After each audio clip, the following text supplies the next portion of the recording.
Noticentro 1, CMI. ¿Por qué el gobierno no acata decisión judicial de hacer pruebas PCR a viajeros? Con peatonalización y códigos de barras controlan a vendedores informales en el centro de Bogotá. 45.000 policías garantizarán seguridad en Navidad. Ojo con el Día de las Velitas, le contamos cuáles son las recomendaciones. Hombre se hacía pasar como funcionario de Codensa y estafa a familias en barrio de Engativá. Con explosivos atacaron cajero en Cali. Por vender pintura falsa desnudan a 2 hombres en barrio de Barranquilla. Habla familia que se salvó de ser arrastrada por arroyo en Cartagena. Con Luisa Tobo. Muy buenos días, bienvenidos a Noticentro 1 CMI. Sigue la polémica por la decisión del gobierno de no acatar la decisión judicial que ordena realizar pruebas para los viajeros que ingresen al país. El ministro de Salud dice que esto es imposible. Estilo Vengas, muy buenos días. ¿En qué va esta polémica?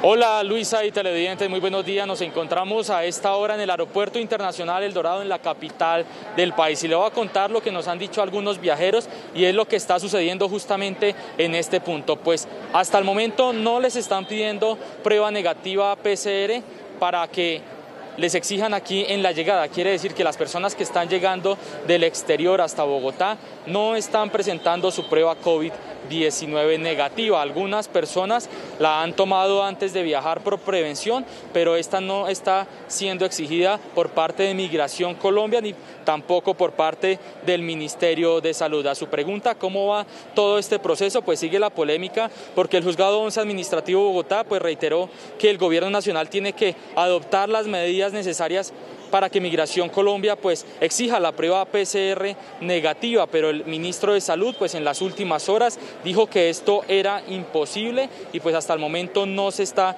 exigiendo. Quienes están confundidos entonces pues son los turistas porque ellos no saben qué hacer. Algunos pues la toman por prevención, pero otros pues quieren saber exactamente qué va a pasar y qué es lo que deben hacer. Justamente Noticentro 1 CMI habló con el abogado quien inicialmente interpuso la acción de tutela para exigir esta prueba negativa. Se tiene que cumplir inmediatamente, independientemente al recurso de apelación que presenten, porque esto se concede en el efecto devolutivo, es decir, no suspende la orden proferida por el juez de cumplirse de carácter inmediato. La ley establece 48 horas siguientes después de la notificación. Noticentro 1 justamente habló también con Migración Colombia y ellos afirman que en este momento pues están esperando a que el Ministerio de Salud les dé alguna respuesta para ver si empiezan a exigir la prueba PCR negativa aquí en el Aeropuerto Internacional El Dorado. Y hablamos de otra importante noticia, siendo las 11:03 de la mañana, porque esta mañana se activó el denominado Plan Navidad por parte de la policía. Son más de 45.000 hombres que están dispuestos a brindar seguridad a todas las personas en esta época decembrina. Nosotros hemos dispuesto en el territorio nacional 45.000 policías, mujeres y hombres, quienes estarán en las calles completamente comprometidos en las actividades policiales, y dentro de ellos les presentamos a la comunidad 7 aguinaldos. Estos aguinaldos sintetizan las acciones que se desplegarán en materia de prevención, de acompañamiento, de vigilancia y por supuesto de acciones operativas para entregar resultados contundentes. Muy importante, y lo ha dicho también el general Oscar Ateortúa, son las recomendaciones para este próximo 7 de diciembre, Día de las Velitas. Hay que tener mucho cuidado porque muchos menores de edad están usando alcohol y también lo que tiene que ver con gel antibacterial. Ellos pueden untarse estos productos en sus manos y al momento de prender las velas pues se pueden presentar algunos accidentes, por lo que los padres deben estar muy pendientes de sus hijos y también pues de la ropa que usen ese día para evitar accidentes. Yo me despido por ahora desde el Aeropuerto Internacional El Dorado, informó Estilo Vengas para Noticentro 1 CMI. Stig, muchas gracias. Y están listas las medidas para organizar a más de 80.000 vendedores informales en todo Bogotá. Natalia, muy buenos días. ¿Cuáles serán esas medidas? A partir de mañana serán 23 las zonas de vigilancia especial en donde pernotan vendedores informales en Bogotá. De esas 23 zonas, 8 serán completamente deshabitadas. Una de ellas justamente se fue. la calle. Natalia, más adelante volvemos con usted y la información desde el centro de Bogotá. Por ahora nos vamos a Medellín porque allí no habrá medidas restrictivas para este 7 de diciembre, Día de las Velitas, a pesar de que esta es una de las regiones con más reporte de personas quemadas con pólvora. Sin embargo, sí hay algunas recomendaciones. Vanessa Córdoba nos tiene el reporte. Vanessa, buenos días. Luisa, muy buenos días a usted y a todos nuestros televidentes. Así como usted lo acaba de manifestar, pues acá en la capital antioqueña no habrá restricciones, es lo que ha dicho el alcalde de Medellín para este 7 de diciembre. Sin embargo, también ha hablado el secretario de gobierno precisamente de que no habrán tampoco medidas restrictivas hasta el momento, de que van a analizar cómo va a ser el comportamiento de la gente este lunes, precisamente para ahora sí poder tomar una determinación frente al 24 y el 31 de diciembre. Pues en otras noticias quiero comentarles también el caso de Darnely Restrepo, una mujer que fue asesinada en el municipio de Tarazá. Pues hasta ahora las autoridades continúan haciendo investigación de precisamente para dar con el responsable incluso de estos hechos. Y en otras noticias quiero comentarles también el fuerte golpe que realizaron las autoridades de la policía, precisamente con 35 capturados hasta el momento, entre ellos 2 cabecillas. En momentos vamos a darles más información de este y otros hechos noticiosos. Pues esta es la información que se registra desde Medellín para Noticentro 1 CMI. Vanessa Córdoba.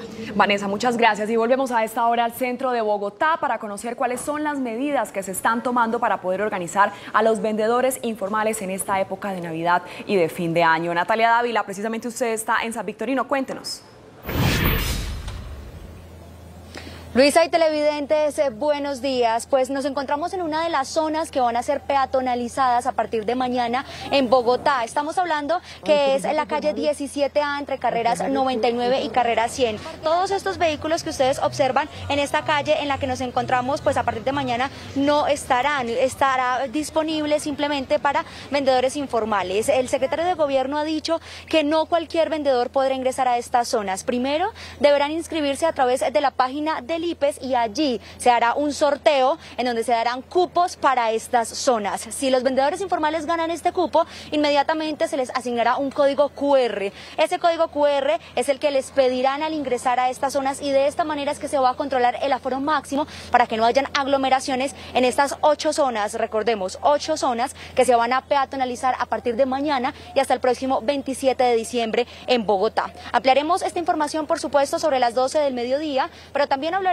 sobre los operativos que se realizaron en las últimas horas en la localidad de Los Mártires, pues en un trabajo interinstitucional se desmantelaron 3 ollas de microtráfico en donde se hallaron armas de largo, de corto alcance, también diferentes sustancias psicoactivas, radios y también dinero en efectivo en estos lugares. El resultado de todo este operativo fueron 22 personas que quedaron capturadas y bajo disposición de las autoridades competentes por este delito, por el delito de microtráfico. Sobre las 12 del mediodía ampliaremos esta información y también les hablaremos de la captura de un hombre que portaba vestimenta de un funcionario de Enel Codensa, pero estafaba a familias en la localidad de Engativá. Pues este hombre se hacía pasar como funcionario, golpeaba en las viviendas y de esta manera hacía pasar como si hubiesen conexiones ilegales, como si hubiesen fallas en las conexiones o como si faltara mantenimiento y de esta manera cobraba multas cercanas a los 500.000 pesos. Las familias ingenuas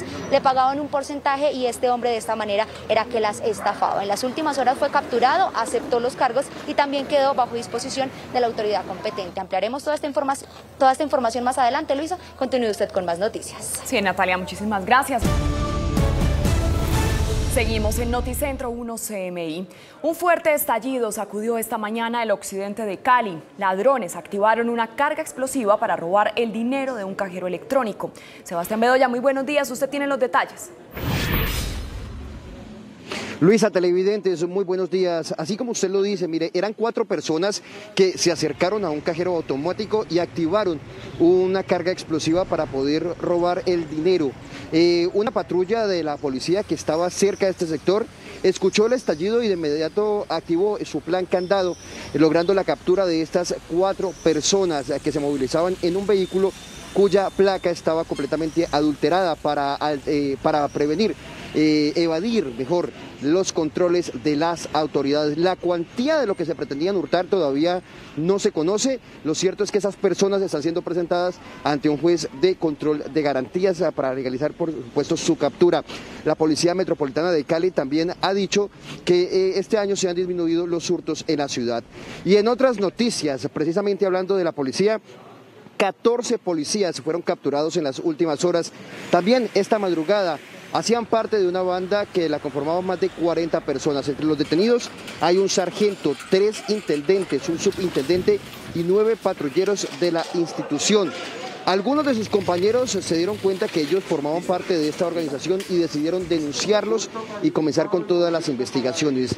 Esta organización lo que hacía era hurtar viviendas que pertenecían a capos del narcotráfico. Lograban convencer a algunas personas para que les dijeran dónde habían caletas, joyas, entre otros elementos de alto valor, para poder ingresar hasta ellas y robarlas, tanto que lograban ingresar al sistema de seguridad, desactivarlo y borrar todos los elementos.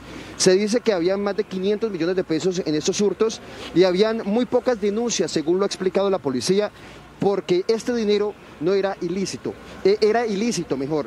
Adicional a esto, las personas no compraban propiedades de alto valor para evitar que las autoridades sospecharan y los capturaran. Ellos lo que hacían era invertir en algunas propiedades, en la compra y venta de vehículos y también en préstamos. Y finalmente, esta ronda informativa en la región. Hay luto en el sector del Calzado después del crimen de un reconocido comerciante de la ciudad de Bucaramanga, don John Jairo Monsalve, que fue asesinado ayer en la zona rural de la capital del Valle del Cauca. A esta hora nos acompaña don Edinson Gaviria, él es un empresario del calzado. Don Edinson, gracias por estar aquí con nosotros. Lamentable este hecho, ¿cuál es el llamado que ustedes hacen en el día de hoy? Hacemos un llamado a que este tipo de situaciones que se presentan no nos afecte, porque son personas comprometidas con los sectores. El señor don Jairo, una persona que aportaba mucho en la industria del calzado a nivel de desarrollo de materiales, a nivel de tecnología, a nivel de hacernos visibles, en un estado de inseguridad donde desafortunadamente pues se perdió un elemento valioso. Don Edinson, muchísimas gracias. La víctima visitaba precisamente esta feria del calzado donde se busca impulsar la economía de este sector que se ha visto afectado por la pandemia. La policía ofreció una recompensa de hasta 20 millones de pesos a quien brinde información que permita capturar a los responsables de asesinar a este reconocido comerciante de la ciudad de Bucaramanga. Es por ahora la información desde Cali. Sebastián Bedoya, Noticentro 1, CMI. Sebastián, muchas gracias. Y le salió cara la estafa a vendedores de pintura en Barranquilla. La comunidad los golpeó y los desnudó. Jorge Castro, muy buenos días. ¿Cómo fue esta estafa? Montecristo, en la capital del Atlántico. Muchas gracias, muy buenos días. Los hechos se presentaron aquí en el barrio Montecristo cuando dos hombres con vestidos con prendas de empresas de servicios públicos llegaron a una casa en donde ya tenían conocimiento de que estas dos personas habían estafado en viviendas vecinas ofreciendo potes de pintura a bajo precio, pero que realmente terminaba siendo agua con cal lo que realmente estaban dejando a quienes estafaban. Pues bien, ocurrió en una casa cuando ya esperaban que aparecieran estos dos delincuentes. En efecto, ofrecían pintura, 3 potes de pintura por 50.000 pesos, los que ofrecían como una ganga, y fue cuando fueron descubiertos. Los propietarios de la vivienda, al abrir los potes, encontraron de que no se trataba de ninguna pintura. Los hombres, al vestir prendas de empresas de servicios públicos, simulaban que estaban adelantando trabajos de señalización de vías, que estaban pintando cebras en intersecciones cercanas y que esa pintura le había quedado por lo que estaban ofreciéndola a bajo precio. Los hombres, después de ser desnudados, fueron paseados por diferentes calles del barrio hasta que hizo presencia la policía, que fue cuando los condujeron a una estación, pero quedaron en libertad al no existir ningún tipo de denuncia contra ellos. Más adelante tendremos otros detalles de esta noticia desde Barranquilla. Así es, Jorge, muchas gracias. Familia sobreviviente de arroyo en el barrio El Campestre contó cómo lograron salir vivos de la fuerte corriente. Agradecen a Dios lo que consideran un milagro, estar todos a salvo. Tatiana Rodríguez habló con la familia. Tatiana, muy buenos días. Luisa, televidentes, muy buenos días. Mire, es bastante impresionante el testimonio de esta familia que se salvó de morir en el arroyo en el barrio El Campestre. Relatan que todo fue muy rápido, que el taxi fue alcanzado por la corriente y arrastrado varios metros y que fue sostenido por un poste. Finalmente deciden lanzarse del vehículo porque ya el nivel del agua era bastante alto y temían que se ahogaran dentro de él. Saúl Bechara, un pescador y asimismo un capitán de lanchas recreativas, quien vivió todo este episodio con su familia, contó que primero salieron sus hijos menores de edad de 14 y 17 años, luego su esposa y finalmente él. Sus hijos lograron salir a salvo. Señaló que nunca tuvo miedo por ellos porque sabían nadar, pero el temor era su esposa que no sabía nadar. Finalmente él fue salvado con ayuda de la comunidad y manifestó que siempre estuvo confiado en Dios de que su esposa iba a salir bien. Veamos el testimonio.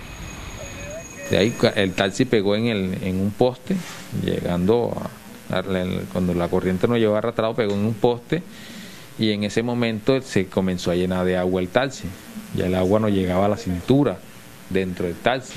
Ahí fue donde nosotros decidimos salir del taxi porque si nos quedábamos ahí no íbamos a ahogar ahí todos cinco. El del taxi nunca quiso salir del taxi ni eso. Que cuando él abre, enseguida la corriente se los llevó a todos. Y yo enseguida me tiré a rescatarlo, pues le dije a mi hijo que nadara. Que nadara. Yo no me preocupé por mis hijos porque yo sé que mis hijos saben nadar, me preocupé bastante por mi esposa que ella no sabía. Bueno, mi hijo comenzó a nadar, le dije que no se preocupara, que nadara a la orilla. Esta familia agradece a Dios estar con vida. Por ahora es toda la información, más adelante tendremos ampliación de esta noticia. Así es, Tatiana, muchas gracias. Joe Biden aseguró que se aplicará públicamente una vacuna contra el coronavirus para demostrar su seguridad a la población.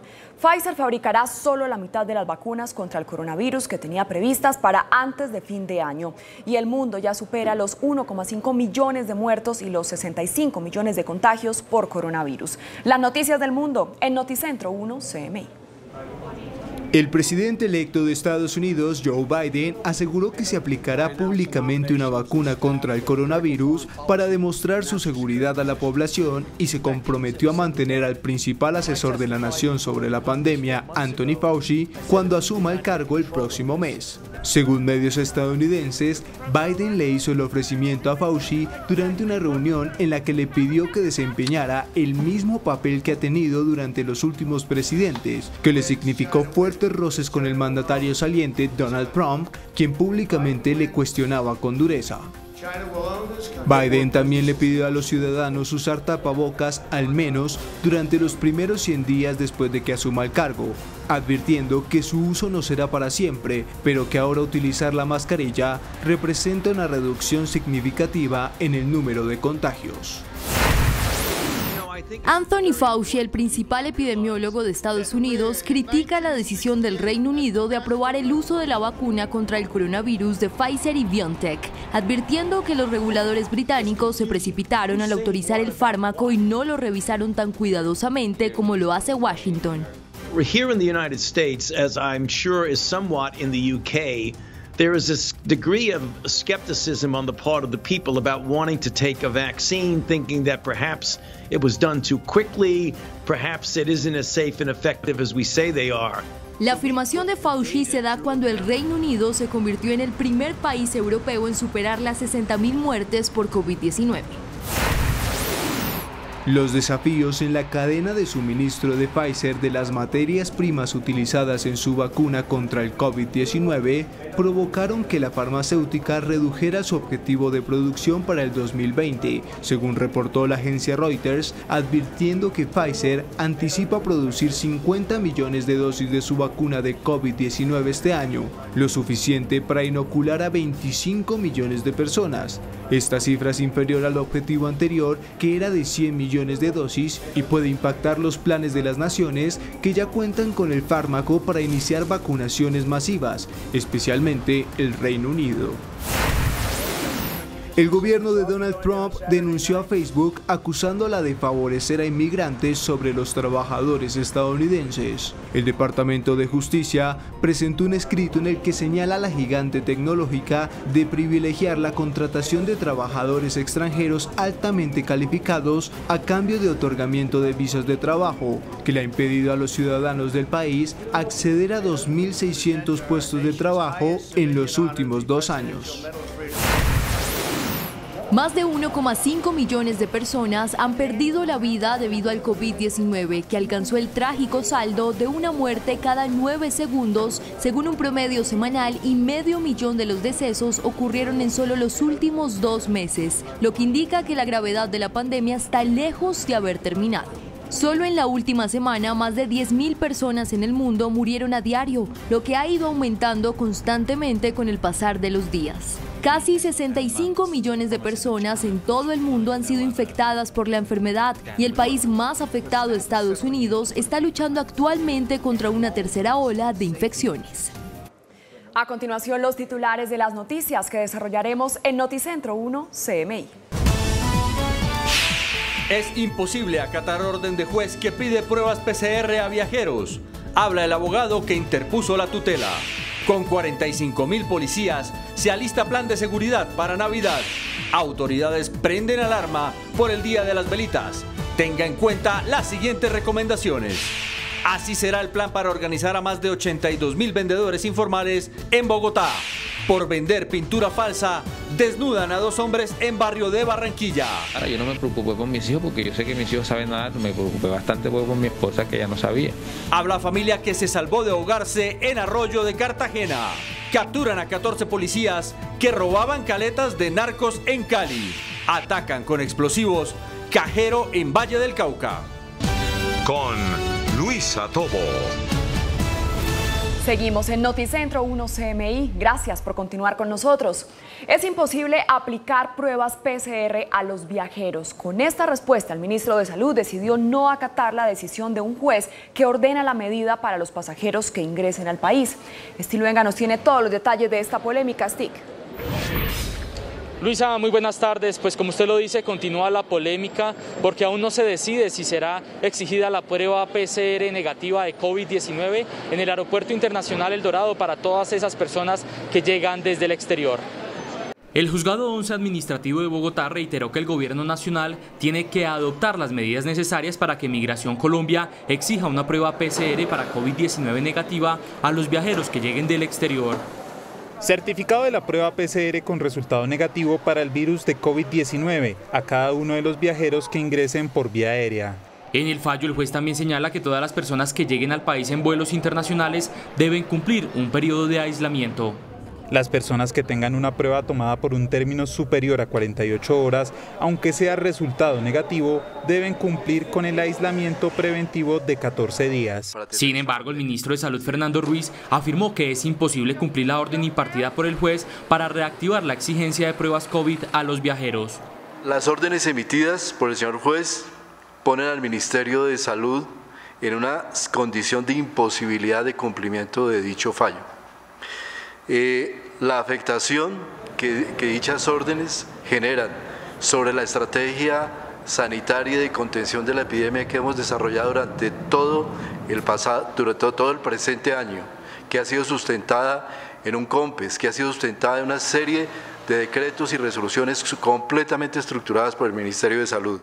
Confundidos están los turistas y las aerolíneas que no saben qué hacer y piden claridad para determinar si hay que presentar prueba negativa o no. Desde el reinicio de los vuelos internacionales, únicamente el 0.00038% de los pasajeros, de los contagios en Colombia, han sido importados. La decisión del juez equivale a cerrar las fronteras del país, afectando la recuperación económica, la recuperación del turismo en Colombia. Por su parte, el abogado que radicó inicialmente la acción de tutela afirmó que interpondrá un desacato por el no cumplimiento de la medida. Se tiene que cumplir inmediatamente, independientemente al recurso de apelación que presenten, porque esto se concede en el efecto devolutivo, es decir, no suspende la orden proferida por el juez de cumplirse de carácter inmediato. La ley establece 48 horas siguientes después de la notificación. Por ahora, Migración Colombia está a la espera de la orden que imparta el ministro de Salud para tomar acciones en los aeropuertos y así definirles a los viajeros si deben presentar la prueba de COVID negativa. Y se activó desde este viernes el denominado Plan Navidad por parte de la Policía Nacional. Más de 45.000 hombres y mujeres de la policía estarán a cargo de la seguridad de todos los colombianos. La Policía Nacional lanzó este viernes el denominado Plan Navidad, una estrategia que busca garantizar la seguridad de los colombianos en esta época decembrina. Nosotros hemos dispuesto en el territorio nacional 45.000 policías, mujeres y hombres, quienes estarán en las calles completamente comprometidos en las actividades policiales. Tenga en cuenta algunas recomendaciones para el próximo 7 de diciembre, Día de Velitas. Primero, que se maneje la pólvora en manos de expertos. Segundo, el manejo de la seguridad vial. Tercero, que haya una tranquilidad y seguridad ciudadana. Cuarto, que tengamos unas vacaciones protegidas y en familia. Quinto, que hagamos celebraciones responsables. Aumentarán los controles para prevenir la quema de pólvora y también para prevenir el consumo de licor en calles principales y en barrios populares. Recomendaciones también importantes para el próximo 7 de diciembre, Día de las Velitas. Ojo con los niños, lo que es el uso del alcohol antiséptico y el gel antibacterial, sumado con el fuego de las velitas, podría generar accidentes. Por eso los padres deben estar muy atentos. Yo me despido desde el occidente de Bogotá, informo Stig Luengas en Noticentro 1 CMI. Stig, muchísimas gracias. Y con peatonalización y códigos QR, la Alcaldía de Bogotá busca organizar a más de 80.000 vendedores informales en la capital. Natalia Dávila, muy buenas tardes. ¿Cuándo empiezan estas medidas? Luisa y televidentes, buenas tardes. Pues estas medidas que buscan otorgarle un cupo a cada vendedor informal en Bogotá inician desde mañana 5 de diciembre y se extenderán hasta el próximo 27 de diciembre. Desde mañana, 8 zonas en las que pernotan vendedores informales en Bogotá serán peatonalizadas para su actividad comercial. Sin embargo, no todos los comerciantes podrán acceder a ellas. Cada uno deberá inscribirse en la página del IPES y entrará en un sorteo para su ubicación. Coordinaremos los sorteos con los alcaldes locales para asignación de los respectivos puestos. En estos momentos estamos adelantando los sorteos de San Victorino. Cada comerciante que gane el cupo contará con un código QR que los legalizará para que no se colen personas. Y allí pueden verificar los datos personales del vendedor que coincida con el lugar que se le asignó, la temporalidad. Esto es importante saberlo, que no es una ubicación definitiva o permanente en ese espacio público. Las zonas a peatonalizar son en la localidad de Santa Fe, la calle 36 entre carrera 5ª y 7ª, en San Victorino, la calle 10ª y 11 entre carreras 10ª y 13, en la localidad de San Cristóbal, la calle 27 Sur entre carreras 5ª A y 8ª y la carrera 6ª entre calles 25 y 27 Sur, en Usaquén, la carrera 6ª A entre calles 116 y 120A, y en la localidad de Fontibón, la calle 17A entre la carrera 99 y la carrera 100. Vamos a ser muy pedagógicos, pero también vamos a tener firmeza para implementar las medidas de orden en espacio público. El secretario de Gobierno confirmó además que sí se podrán usar pipetas de gas en la calle, pero bajo protocolos. Se puede hacer con un cilindro de gas hasta máximo de 40 libras. Este cilindro tiene que estar en perfectas condiciones, no puede tener corrosión ni el cilindro, ni las válvulas, ni las mangueras. Estaremos verificando que no haya escapes. Estas medidas regirán hasta el 27 de diciembre. Y fueron desmanteladas 3 ollas de microtráfico en la localidad de Los Mártires. Droga, sustancias psicoactivas, también armas fueron halladas en este lugar y 22 personas resultaron capturadas. Tras meses de seguimiento, las autoridades de la localidad de Los Mártires dieron un duro golpe al microtráfico.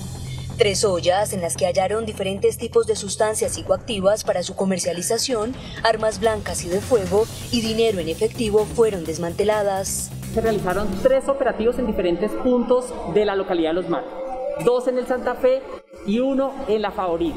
La Fiscalía, Migración Colombia y el Ejército acompañaron el operativo que dio como resultado la captura de 22 personas. Se pudo realizar el traslado de algunos ciudadanos a la Fiscalía para su respectiva judicialización. Los barrios Santa Fe, Samper Mendoza y La Favorita continuarán con presencia de la policía. En lo corrido del año se han desmantelado 3 bandas dedicadas al microtráfico en este sector.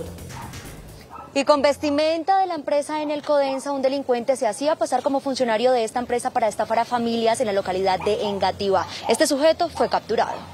Este hombre de 41 años que viste uniforme de la empresa de energía Codensa y que además porta un carnet que lo identifica como funcionario, fue detenido en las últimas horas en la localidad de Engativá por suplantación de identidad. Hay que desconfiar en todo momento de estas personas que llegan a sus residencias y pues solicitar las identificaciones y en caso marcar al 123. El hombre golpeaba en las viviendas y por supuestas malas conexiones o falta de mantenimiento cobraba multas. Que nos llamen, que nos digan va a ir tal funcionario y todo, porque los mandan y hay veces dicen llegan a tal hora y no llegan muchísimo después al otro día. Entonces tienen que ser como más responsables. Por lo general siempre se presenta a final de año porque saben que en las casas hay platica y hay cositas, siempre inventan los ladrones modos distintos de robar a la gente. Gracias al llamado de la comunidad, el hombre pudo ser identificado. Tras la captura, aceptó cargos y quedó bajo disposición de la autoridad competente. Muy seguramente, si lo estaba haciendo, ya podría haber estado realizando esta actividad en otras localidades o en otros barrios de la ciudad de Bogotá. Los ciudadanos piden que la empresa implemente un mayor control de sus visitas para evitar ser estafados durante la temporada decembrina. Bien, pues es importante recordar que en lo corrido del año se han registrado más de 8.000 denuncias por estafa en la capital del país. Es por el momento la información que registramos desde el occidente de Bogotá. Natalia Dávila, Noticentro 1 CMI. Natalia, muchas gracias. 2 hombres que estafaban con pintura en Barranquilla fueron exhibidos desnudos por la comunidad que intentó ser engañada. Jorge, muy buenas tardes. ¿Qué va a pasar con estas personas? Muchas gracias, Luisa. Muy buenas tardes. Los 2 hombres quedaron en libertad después de que fueran llevados a una estación de policía porque no había una denuncia contra ellos. Como un hecho ejemplarizante, habitantes del barrio Montecristo en Barranquilla despojaron de su ropa y pasearon desnudos a 2 hombres que estafaban en este sector con botes de pintura que realmente estaban llenos de aguas de cal. Con uniformes y herramientas de empresas de servicios públicos, los hombres llegaban a las casas ofreciendo unas pinturas que, decían ellos, les habían quedado después de haber supuestamente señalizado unas vías. 3 botes de pintura lo ofrecían como ganga por 50.000 pesos. Sin embargo, en el barrio ya estaban advertidos por estafas que habían hecho en otros sectores. Los implicados en estos hechos fueron paseados por el sector en medio del ofrecimiento que hacían ellos de devolver el dinero que en otras casas del barrio habían obtenido con las estafas. Un papel que le encontraron en los bolsillos detallaba lo que podría ser el recaudo diario con estas estafas. Semanalmente obtenían 1.800.000 pesos en promedio. Después, cuando llegaron las autoridades, los 2 hombres fueron llevados a una estación de policía, pero no fueron judicializados por no existir una denuncia formal contra ellos. Y no solamente en el barrio Montecristo, del barrio abajo también se han conocido casos similares de estafa con estos potes de pintura que terminan siendo agua con cal. Sin embargo, no tienen una sola denuncia contra ellos estos 2 hombres. Noticias desde Barranquilla con Jorge Castro, Noticentro 1 CMI. Jorge, muchas gracias. Familia sobreviviente de Arroyo en el barrio El Campestre contó cómo lograron salir vivos de la fuerte corriente. Agradecen a Dios lo que consideran un milagro, estar todos a salvo. Tatiana Rodríguez con la historia. Tatiana, buenas tardes. Luisa, televidentes, muy buenas tardes. Así es, esta familia contó que decidió de lanzarse del taxi en el que iban debido a que el agua ya les llegaba a la cintura y temían que se ahogaran dentro de este vehículo. Contaron que es un verdadero milagro poder estar contando esta historia y que todos estén sanos y salvos. Todo fue muy rápido.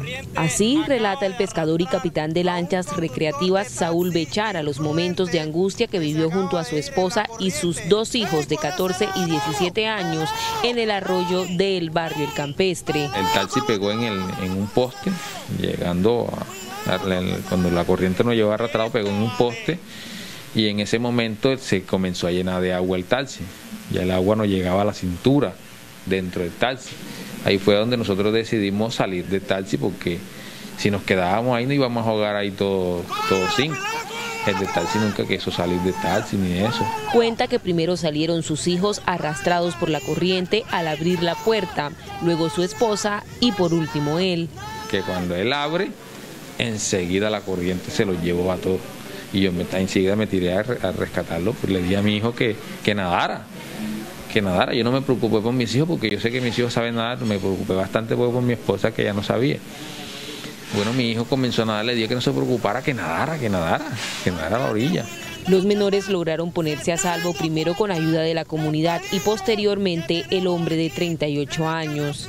Y en el momento yo mirando ahí no quitaba la mirada del arroyo, un pedacito, porque yo no miraba todo el arroyo, sino nada más miraba un pedacito ahí. Porque yo decía, me sentía que algo que decía que yo iba a salir de ahí, mi esposa iba a salir de ahí, en el momentico sale y yo no lo pensé ni 2 ni 3 veces. Yo enseguida me lancé nuevamente a cogerla. Padre, ayúdame, era como cuando yo podía coger aire. Y la corriente como que me precipitó a algo hondo, que ahí sí ya yo pensé que ya yo no podía más, la verdad es esa. Fue cuando me jalaron. La familia que reside en la isla de Tierra Bomba se encontraba ese día adelantando los preparativos del grado de bachiller de uno de los hijos. Mire, esta familia también cuenta que de manera sorprendente, aunque fueron trasladados a un centro asistencial, ninguno presenta lesiones. Asimismo, agradecieron mucho a la comunidad que de manera valiente los ayudó a salir con vida de este arroyo. Por ahora es toda la información desde Cartagena. Tatiana Rodríguez para Noticentro 1 CM. Tatiana, muchas gracias.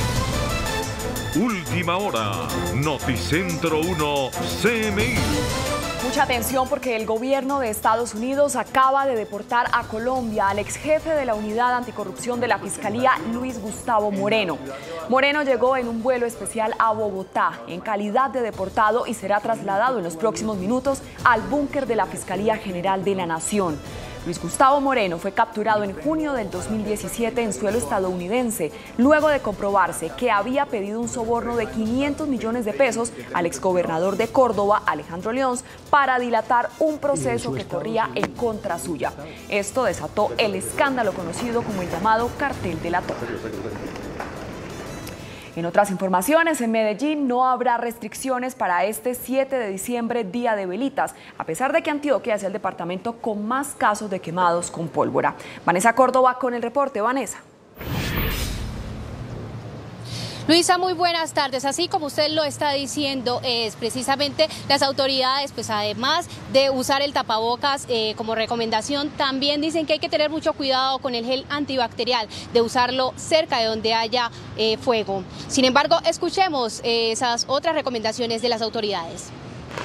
Esta mañana el alcalde de Medellín, en conjunto con otras autoridades en la ciudad, anunciaron que en la capital antioqueña no se tendrá medidas restrictivas para este fin de semana. Sin embargo, la fecha es determinante para los próximos 24 y 31 de diciembre.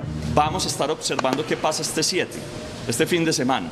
Si la gente se comporta bien, eso nos va a permitir salvar el 24 y el 31. Si no, vamos a tener toques de queda nocturnos. Aunque no se tendrán medidas, las autoridades expusieron algunas recomendaciones para este Día de Velitas. Generar una precaución con el fogón de leña que encendemos en nuestros barrios debido a las condiciones de seguridad y de riesgo que eso puede generar. las condiciones del uso de los elementos de protección de bioseguridad como el alcohol y como el gel, que podría provocarnos quemaduras cuando tenemos las manos en contacto con velas o con fuego. El próximo lunes se evaluarán las cifras para tomar una determinación. Y en otras noticias se agudizan los casos de violencia contra la mujer, pues ya en el mes de noviembre se registraron 130 casos. Han sido ya varios los casos de violencia contra la mujer en Antioquia en solo una semana. A los conocidos casos ocurridos en los últimos días en los municipios de Yarumal, en Salgar, Caucasia, se suma el de una mujer de 40 años en Tarazá. Se vienen presentando también hechos en contra de las mujeres que son aislados y que no representan, digamos, una línea investigativa similar. Obviamente los estamos atendiendo con la mayor celeridad. De acuerdo con las autoridades en Antioquia, en el mes de noviembre se presentaron 130 casos de violencia contra la mujer. Y en otras noticias, las autoridades capturaron 35 personas en un trabajo operativo realizado entre el Grupo del Gaula, la Fiscalía y la Alcaldía de Medellín. El Grupo del Gaula, en coordinación con la Fiscalía General de la Nación y el apoyo de la Alcaldía de Medellín, logró las capturas mediante orden judicial y en flagrancia de 35 integrantes de los grupos delincuenciales La Divisa, Los Pájaros, Robledo y Plan de la Virgen, a quienes se les incautó varios elementos. Se les confiscó armamento de fuego, estupefacientes. Entre los integrantes que fueron sindicados de delitos de extorsión, concierto para delinquir agravado, extorsión, tentada, desplazamiento forzado y porte ilegal de armas, se encuentran los integrantes de Dos Cabecillas. Participó en la confrontación de los pesebreros contra Valenciano y contra Betania y sería el responsable de manejar la parte financiera del GDCO Cocos. Con esta acción operativa se esclarecen 36 casos de extorsión y se evita el pago anual de 927 millones de pesos aproximadamente. Y en lo que va corrido del año han sido capturados 26 cabecillas, 79 coordinadores y 512 personas integrantes de estos grupos delincuenciales en el Valle de Aburrá. Desde Medellín me despido con toda la información para Noticentro 1 CMI, Vanessa Córdoba. Vanessa, gracias. Y en Cali capturaron a 14 policías que robaban casas de narcos y después arrendaban las viviendas. Sebastián, muy buenas tardes. ¿Cómo es esta historia? Hola Luisa, televidentes, muy buenas tardes. Esos 14 policías fueron capturados esta madrugada. Ellos fueron denunciados por algunos de sus compañeros cuando descubrieron que formaban parte de esta organización dedicada al hurto de viviendas, principalmente que pertenecían a grandes capos del narcotráfico. Un sargento, 3 intendentes, un subintendente y 9 patrulleros de la policía fueron capturados luego de descubrir que conformaban una organización que hurtaba viviendas pertenecientes a capos del narcotráfico y donde en ocasiones ocultaban caletas de dinero, robaban joyas, electrodomésticos y hasta los sistemas de seguridad que habían en las lujosas propiedades. Varios de los hechos efectuados por esta organización no fueron denunciados dado el origen ilegal de estos dineros. De acuerdo con la investigación, los 47 detenidos acordaban no adquirir bienes suntuosos con tal de no levantar sospecha. Lograban convencer a personas que sabían la ubicación de las caletas y quienes erraban en la información eran asesinados. En la investigación se lograron esclarecer casos que evidencian hurtos superiores a los 500 millones de pesos. Asimismo, se conoció que el cabecilla en redes sociales simuló su asesinato con el fin de huir del país y de esta manera evadir la acción de las autoridades. Los detenidos deberán enfrentar a la justicia por delitos como concierto para delinquir agravado, porte ilegal de armas de fuego y hurto calificado. Y también esta madrugada los habitantes del occidente de la capital del Valle se despertaron por un fuerte estallido. Se trató de una detonación de un artefacto explosivo que hicieron 4 hombres que estaban vestidos de obrero, todo por robar la plata de un cajero electrónico. Así quedó el cajero electrónico en un sector comercial del occidente de Cali, después de que 4 hombres que se movilizaban en un vehículo activaron una carga explosiva y se llevaran el dinero que había en el dispositivo. Minutos después, y en un amplio operativo, permitió dar con su captura. El automotor tenía placas adulteradas con el que pretendían evadir los controles de las autoridades. Se generó un cierre que nos permite la inmovilización del vehículo, la captura de los 4 delincuentes y la recuperación del dinero que se había extraído en 4 cajas. El asalto ocurrió en el barrio Terrón Colorado hacia las 4 de la mañana y por fortuna no dejó personas lesionadas. Los detenidos son presentados ante un juez para la legalización de su captura. Por el momento se desconoce la suma que estos hombres intentaron hurtar de este cajero electrónico en el occidente de la capital del Valle del Cauca. Cambiamos de información porque hay luto en el sector del Calzado luego de que asesinaran a un reconocido comerciante de la ciudad de Bucaramanga. Su crimen se cometió ayer, el cuerpo fue hallado en la zona conocida como Pichindé. Esta es un área rural de nuestra ciudad. El hombre presentaba 2 impactos de arma de fuego en su cuerpo. Hasta el momento las autoridades desconocen si tenían algún tipo de amenaza en su contra. Lo que le han solicitado los comerciantes es que les garanticen mayor seguridad, pero también que logren capturar a los responsables de asesinar a don John Jairo Monsalve. La Policía Metropolitana ofreció una recompensa de hasta 20 millones de pesos a quien brinda información que permita capturar a estos responsables. El gremio del calzado está de luto.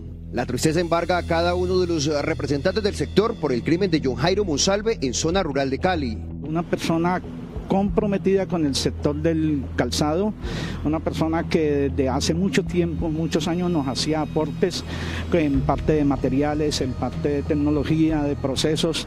La verdad es lamentable perder personas como estas. Los empresarios del calzado piden justicia y mayor seguridad hacia el gremio para evitar que actos delictivos sigan cobrando más vidas. Hace 4 años perdí a mi esposo en la misma actitud. Estábamos preparados para una feria llenos de trabajo y nos mataron a mi esposo también por robarlo abajo, fuera de la empresa. Entonces esto remueve todo el pasado de mi vida personal y de todos nuestros empresarios. La víctima había llegado de Bucaramanga para visitar la feria que por esos días se desarrolla en la ciudad para impulsar la economía regional del calzado y cuero.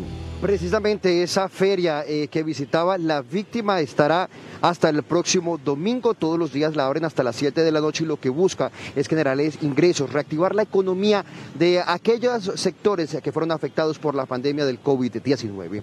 Es por ahora la información. Desde Cali, Sebastián Bedoya, Noticentro 1, CMI. Sebastián, muchas gracias. Buenas tardes. Hasta aquí la información en Noticentro 1 CMI.